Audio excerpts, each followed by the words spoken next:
안녕하세요. 연금생활TV입니다. 개인연금이 국민연금보다 더 좋을 수 있나? 결론은 상황에 따라 개인연금이 더 좋을 수도 있다. 좋은 연금은 수령액으로 말합니다. 국민연금과 개인연금액의 수령액을 비교해 보겠습니다. 표를 보면요. 조건은 만 40세 성인이 10년 납입, 연금은 65세 수령을 조건으로 비교해 보겠습니다. 먼저 월 10만원 납입 시에는요, 국민연금이 월 21만원, 개인연금이 월 14만원을 수령합니다. 국민연금이 8만원 더 많이 받네요. 월 20만원 납입 시를 보겠습니다. 국민연금이 월 27만원, 개인연금 27만원, 동일하죠. 월 30만원 납입 시를 보면 개인연금이 8만원 더 높고요.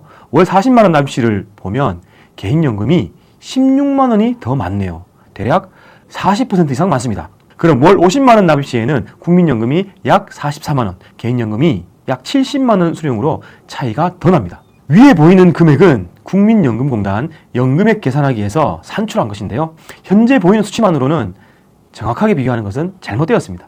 왜냐하면 위 비교 금액에는 국민연금의 물가상승률이 미반영되었기 때문이죠. 그럼 물가상승률을 반영하는 국민연금이 개인연금보다 더 좋은 것은 아닌가? 그런데 이런 질문도 맞지 않습니다. 국민연금은 소득 비율로 납입하기 때문에 소득이 늘수록 납부 비용도 늘어납니다. 개인연금은 소득이 아무리 늘어도 납부 금액은 정해져 있죠.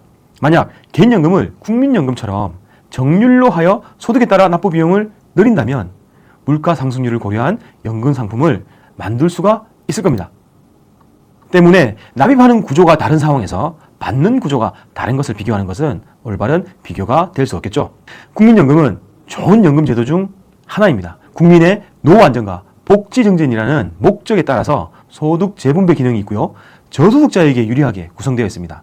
적게 내더라도 많이 받을 수 있다는 거죠. 그래서 국민연금을 많이 받는 구간으로 준비하고 개인연금은 추가로 준비하는 것을 추천드립니다. 그럼 두 연금의 구조를 비교해 보겠습니다. 첫 번째로 가입 방식의 차이입니다. 국민연금은 의무 가입입니다. 만 18세에서 60세 직장인이 의무적으로 가입하게 되어 있습니다. 선택의 여지가 없습니다. 물론 직장을 다니지 않는다면 강제 가입되진 않습니다. 그럼 개인연금은 어떨까요? 개인연금은 원래 자유 가입입니다. 개인이 자유롭게 선택할 수 있죠. 하기 싫으면 안 해도 됩니다. 그럼 강제니까 안 좋은 건 아닌가? 아닙니다. 원래 연금이라는 게 강제로 적립된다는 것은 시간이 지날수록 빛을 더 발휘한다는 겁니다. 의무적으로 국민연금을 준비하신 분들이 공무원연금 받는 분들처럼 노후 걱정 없이 사시는 것을 주변에 쉽게 볼 수 있습니다. 연금 준비는 강제성이 필요합니다. 개인연금도 마찬가지고요. 두 번째는 납입 방식의 차이입니다. 국민연금은 소득에 따라 정률로 납입합니다. 현재는 9%고요. 내년부터 매년 0.5%씩 늘어서 13%까지 부담하게 됩니다. 현재 소득 100만 원이라면 9만 원을, 200만 원이라면 18만 원을 절반은 절반은 본인이, 절반은 회사가 부담하죠. 개인 가입자는 본인이 다 부담하고요.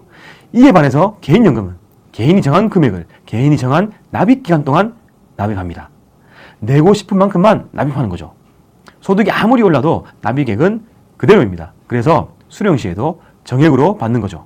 세 번째는 연금액 비교입니다. 앞서 대략적으로 10만 원부터 50만 원까지 비교를 해보았죠.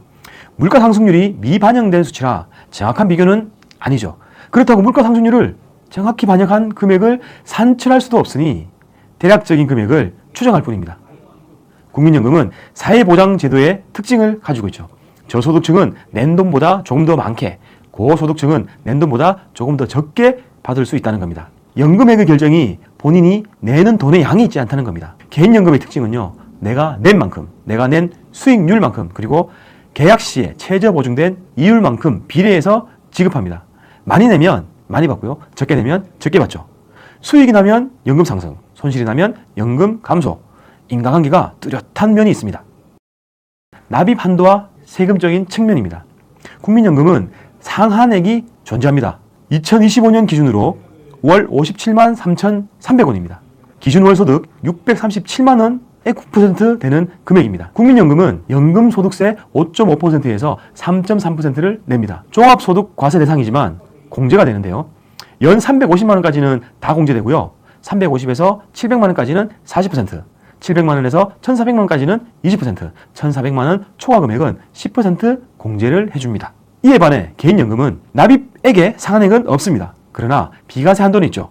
월 150만 원 이하, 또는 일시금 1억 원 이내입니다. 따로따로 가입이 가능합니다. 결론적으로 국민연금은 연금소득세 내고 종합소득과세 대상이지만 공제금액이 있다. 그러나 전체적으로 보면 개인연금이 종합소득세뿐만 아니라 연금소득세 등에도 전혀 영향이 없으니 이 부분에서는 조금 더 나은 것 같습니다.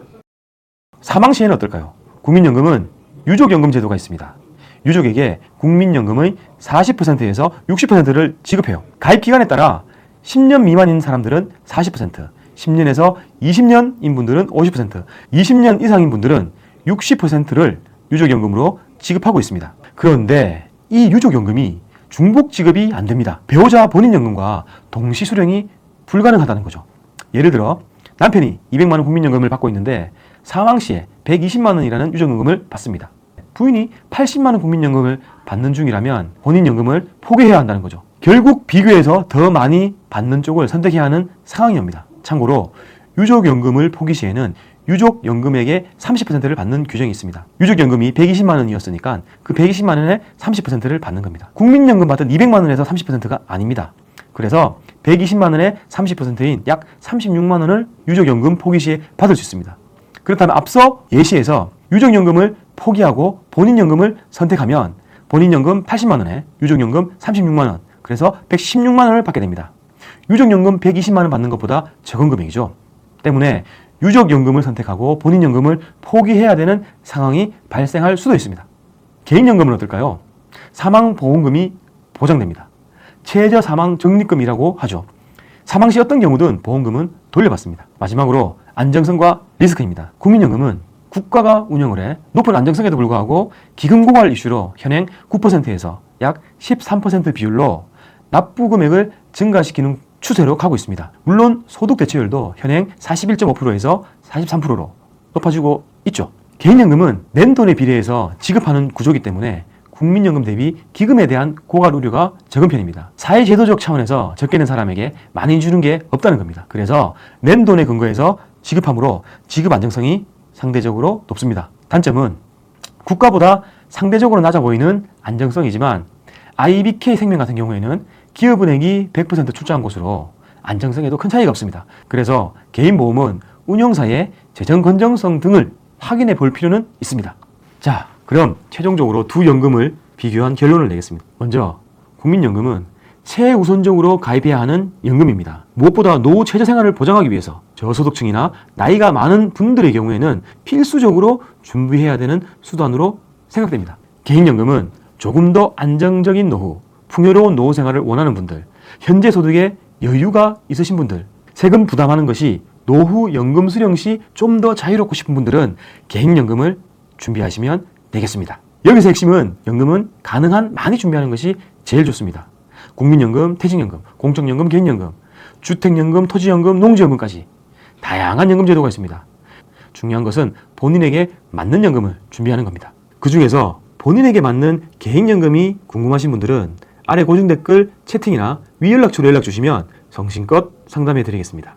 여러분의 안정적인 연금 준비를 응원하고 기원드립니다. 다음 시간에는 또 다른 내용으로 인사드리겠습니다. 연금생활TV였습니다. 감사합니다.